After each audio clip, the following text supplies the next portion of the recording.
2010년 1월에 26살 꽃다운 나이에 결혼을 했습니다. 직장 내 사내 커플로 만나 2년여 동안을 함께 지내고 옆에서 봐왔고 6개월의 짧은 연애로 그 사람을 다 안다고 착각한 나머지 섣부른 결혼을 하였습니다. 그게 화근이었는지 결혼 후 단 하루도 마음이 편했던 적이 없습니다. 아들 둘의 차남인 남편을 만나 1년의 명절 포함 제사 8번, 충청도에서 강원도로 벌초 3번을 따라다녀야 했고 회사 생활과 가사를 저 나름대로는 열심히 한다고 노력했습니다. 7시에 같이 출근하는 남편과 꼬박 아침을 먹고 다녔고 제사가 있는 날엔 근무하다 말고 조퇴를 하고 혼자 버스를 타고 서울까지 가서 제사 음식을 차리고 새벽에 내려오곤 했습니다. 말이 쉽지 1년에 8번 제사, 정말 버거웠습니다. 그리고 그의 계약 만료 시점에 사내 커플이라는 이유로 정규직 전환이 되지 않았고 저는 회사를 그만두게 되었습니다. 문제는 이때부터였던 것 같습니다. 성격 차이로 트러블이 있었고 남편의 잦은 술자리와 평소 소심하고 말이 없는 성격의 남편이 술만 마시면 폭언과 비아냥을 겸비한 술버릇이 나올 때마다 정말 죽고 싶었습니다. 연애 때도 그런 말도 안 되는 술버릇 때문에 다투는 일이 잦았는데 그때마다 눈물 흘리며 참여하는 모습으로 다신 안 그러겠다. 저희 부모님께도 찾아와 사죄하고 나여 믿고 결혼을 했는데 짧게는 보름에 한 번, 길게는 3달에 한 번씩 꼭 술을 먹고 실수를 하였습니다. 가족 친지, 직장 동료, 친구, 친구의 신랑 등 술을 먹고 한 실수는 말로 다 할 수 없습니다. 제 친구들의 부부 동반 모임에 나가 핫팬츠를 입은 제 친구의 허벅지를 손으로 때리는가 하면 마치 노래방 도우미를 다루듯 친구를 붙잡고 안고 춤을 추고 정말이지 정신줄을 어디다 붙들어 매고 왔나 싶을 정도로 인사불성이었습니다. 제가 안 좋게 봐서가 아니라 친구들이 어느 날 모임에 한 이야기입니다. 그때 네 신랑이 이렇게 해서 불쾌했다. 내가 노래방 도우미가 된 느낌이었다. 오죽했을까요? 정말 창피했습니다. 술을 마시면 항상 다음날 다투게 되었습니다. 다투는 일이 잦아졌고 결국 저는 남편의 술버릇을 고쳐보자 집을 나갔고 시부모님이 찾아와 억지로 마치 어린아이 화해시키듯 손잡아주고 이제 사이좋게 지내라 하고 가셨습니다. 매번 그런 식이었죠.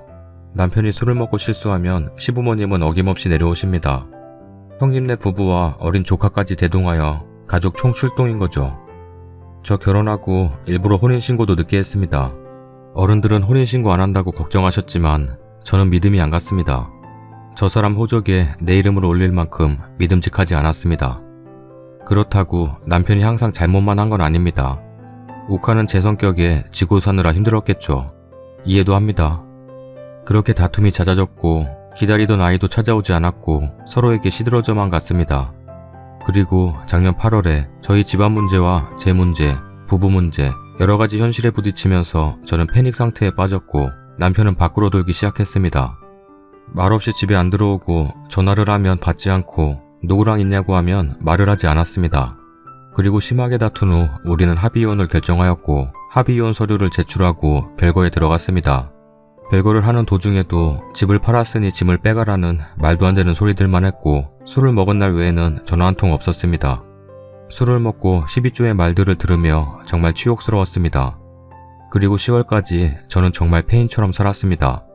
처음에 그까짓 이혼, 저런 자식하고 사느니 혼자 살아야겠다 했지만 시간이 갈수록 부모님 가슴에 대못을 받고 제 인생과 남편의 인생에도 상처를 남기겠다는 생각이 들어 남편에게 화해를 요청했고 그럴 때마다 문자를 씻거나 전화를 받지 않았습니다. 그렇게 합의 이혼이 되지 않고 신혼집에 다시 간 날 아파트 비번이 바뀌어 있었습니다. 1층 현관과 저희 집 현관 모두 말이죠. 그래서 저 나름대로 살고자 이쪽 저쪽으로 집도 알아보고 어떻게 해서든지 돌리려 노력했지만 돌아오지 않았습니다. 그 즈음 회사 동료들에게 저에게 연락이 오기 시작했습니다. 남편 간수 잘해야겠다고. 사내 커플이란 게 끝까지 저에게 도움이 안 된 것 같습니다. 그 이후로 줄곧 회사에서 미심쩍은 이야기들이 들려오기 시작했습니다. 남편이 수상하다는 얘기였습니다. 그것도 제 후임으로 들어온 여직원과 인근 번화가에서 남편이 다른 여자와 커플 신발을 신고 돌아다니는 걸 봤다는 친구. 남편 차는 썬팅이 되어 있지 않은 상태였습니다. 남편 차를 제가 끌고 다니고 남편은 시어머니 차를 끌고 다니고 있었습니다. 그리고 나오면서 차도 돌려주고 전 걸어 나왔고요. 남편 차 번호 원체 쉬워서 친구들이 잘 알고 있습니다. 근데 그마저도 저한테 도움이 안 됐습니다. 신랑 차를 제 차로 착각한 친구가 뒤에서 운전하고 있었는데 교차로 신호등에 차가 서자 여직원이 남편 어깨에 기대고 얼굴을 부비는 등의 스킨십이 오가는 걸 봤다는 얘기. 인근 아울렛에 다정한 모습으로 돌아다니던 모습.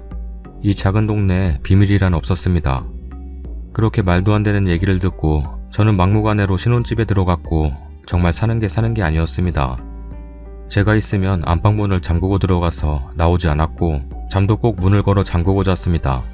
찰칵하는 문 잠그는 소리를 들으면서 잠이 들었었고 제가 주말에 친정집에 가지 않고 집에 있는 날이면 남편은 핸드폰을 들고 안절부절 못하다 얼른 나가버렸습니다. 혹시나 하는 마음에 카드 내역서를 열어봤고 혹시나가 역시나가 되었습니다. 어딜 그리 다녔는지 매일 식당에 영화관에 저랑은 피곤해서 심야 영화라도 한 편 보고 오는 날이면 오만상을 박을던 남편이 심야 영화도 자주 봤더군요. 통화 내역서도 뽑아봤는데 역시나였습니다. 이미 사내에도 공공연하게 직원들 사이에 소문이 다 나 있는 상태였고 저는 타 영업소 여직원한테 그 이야기를 들었습니다. 쉬쉬하는 분위기인데 여직원과 그 인간 사이가 수상하다고. 그렇게 저는 남편의 바람을 잡기에 혈안됐고 일은 터졌습니다. 5월 7일 엄마 집에서 부모님과 시간을 보냈는데 친구가 전화가 옵니다. 시내에 신랑차 서 있던데 어디냐고. 남동생이 군대 전역해서 산 차를 남편은 모르고 있어 그 차를 끌고 남편 차 근처에 대고 계속해서 기다렸습니다. 12시쯤 되니까 남편 작자 기어나와 차에 올라타더니 집으로가 아닌 인근 공원으로 올라갑니다. 따라 올라가 반대편 주차장에 차를 대고 보고 있었습니다. 그런데 우습게도 보조석에서 여직원년이 내렸습니다. 둘은 실랑이를 하는지 뿌리치고 작고를 반복하더니 둘이 껴안고 키스하고 지랄을 합니다. 너무 어이가 없었지만 그냥 고맙다는 생각만 들었습니다. 그렇게 30분간 실랑이를 벌이더니 둘이 차에 탔습니다. 남편은 이미 만취 상태였고 여직원년이 운전석에 올라탑니다. 설마 모텔로 가는 건 아니겠지 하는 생각이 들어 따라갔습니다. 친구까지 불러 그 시간에 차 2대로 따라갔습니다. 모텔로 가겠지 했던 건 제 착각이었네요. 저희 신혼집 아파트로 기어 올라갑니다. 불이 환하게 켜진 신혼집을 보면서 그저 웃음만 나왔습니다. 그렇게 40분이 흘렀고 집에 불은 환하게 켜져 있을 뿐 아무런 움직임이 없어 어떻게 할까 하다가 친정 부모님과 경찰을 불렀습니다.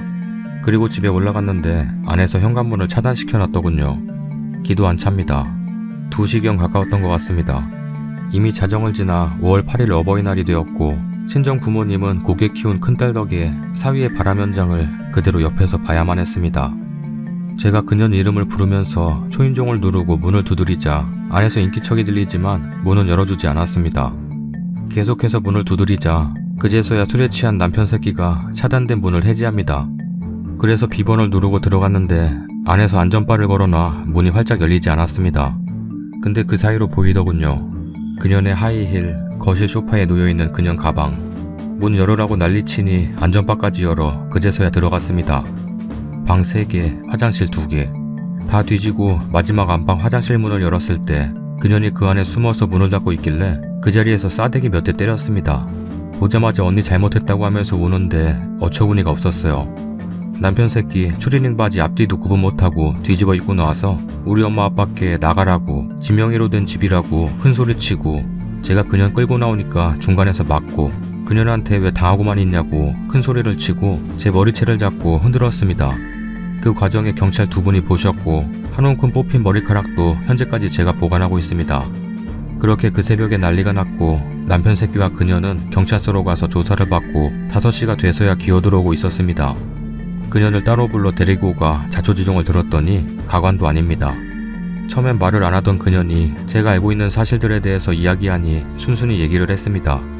그 부분에서 녹취해놨고 네가 한 이야기들을 진술서로 써주면 너는 고소하지 않겠다고 하였더니 진술서도 자필로 작성하였습니다.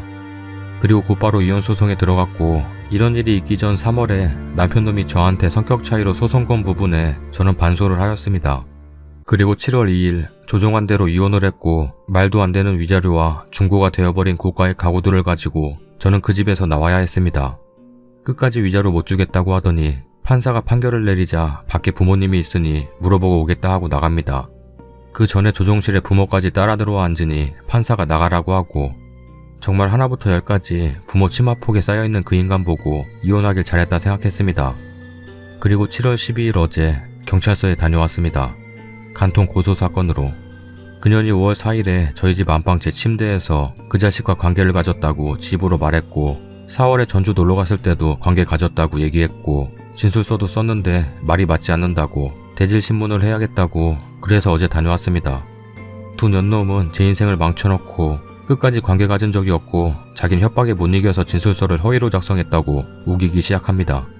남편놈은 벙어리가 되어 말 한마디 안 하고 있습니다. 그리고 자기도 관계를 가진 사실이 없다고 딱 잡아댑니다.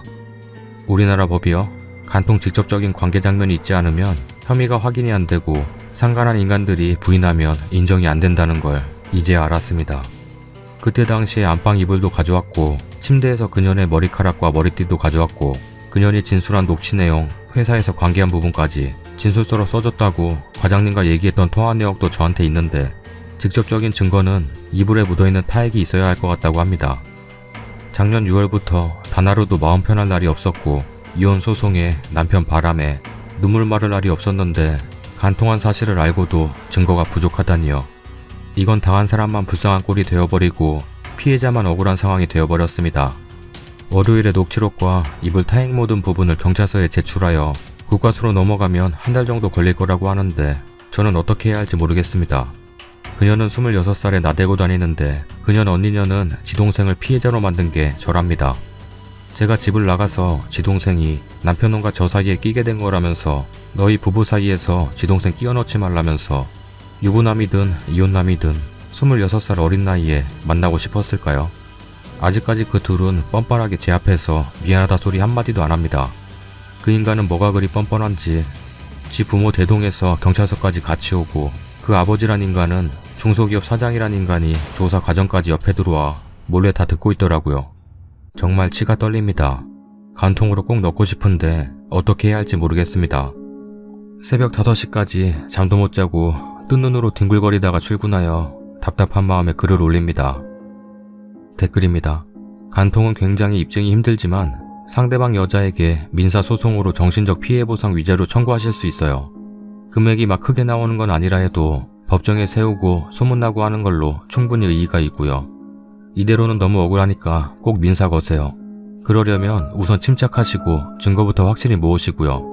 명예훼손으로 벌금 좀 물어줄 수도 있지만 확실하게 그년 혼내주려면 인터넷으로 온갖 지인들 사이트에 소문내주시는 방법도 있습니다. 뭐든 우선 증거가 중요합니다. 이혼도 물론이지만 법정으로 가면 다 몇 달씩 장기전입니다. 힘내시고요.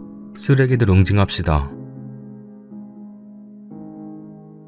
아직도 구독 안 누른 사람이 있어? 진짜야? 구독하기 눌러주세요. 구독 한 번만 눌러줘. 감사하게 생각할게. 구독하기 눌러주세요. 어허, 끝까지 안 누른다고? 아잉, 구독하기 눌러주세요.